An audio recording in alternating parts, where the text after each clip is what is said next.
I wanted to mention also, I thought I basically stopped taking notes on Kroos and Modric because at some point it was just like there's just too many good things to say about them, and it was like minute by minute. But I just want to say like those two have been playing at such an unbelievable level this season that I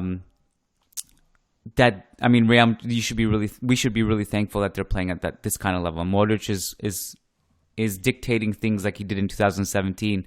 And Kroos, I feel, just like wakes up and just stumbles into these incredible stats like before the game even started. Like you just know he's a machine of like, he's always going to get like 97% passing accuracy, a bunch of key passes. And I noted at halftime, he had a goal and an assist. Obviously, we saw that.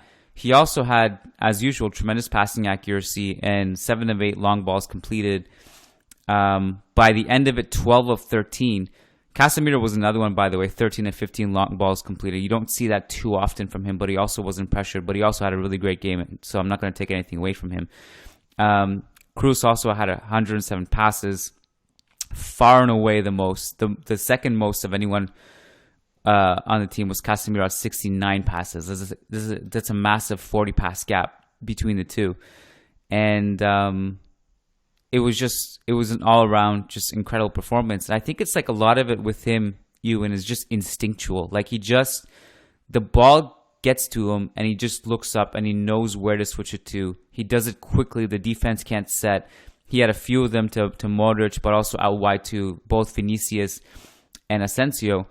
And it's just like clockwork with him. And obviously the goal he scored was just classic Kroos. Like to me, that's just like it's the copy-paste goal that you can just apply to every game. It's almost as if every goal he scores is that exact goal. So any further thoughts on Kroos, Modric, or even midfield things in general, Casemiro, if you want?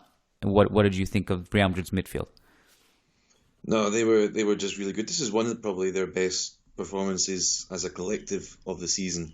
Part of that is kind of what we were saying. Valencia sort of stood off them, made it a bit easier, but no, they were fantastic. And your point's exactly right. There comes a point you just need to stop taking notes and just sit back and enjoy almost. There's nothing new going to learn or glean from studying what they're doing so closely.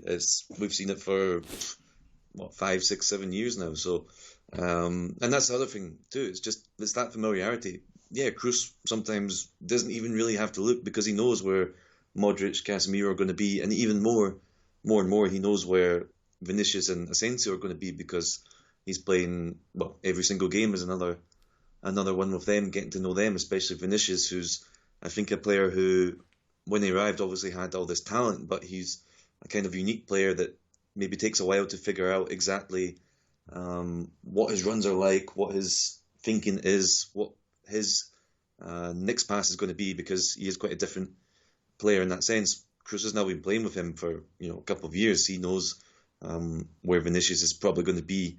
So yeah, they were just fantastic. But at the same time, Valencia did make it easy for them. But if you're going to stand off them and let them just stand there, pick you apart, spray the ball around, that's what they're going to do. Where do you stand on like the whole rotation discussion? Because the team is in this situation now where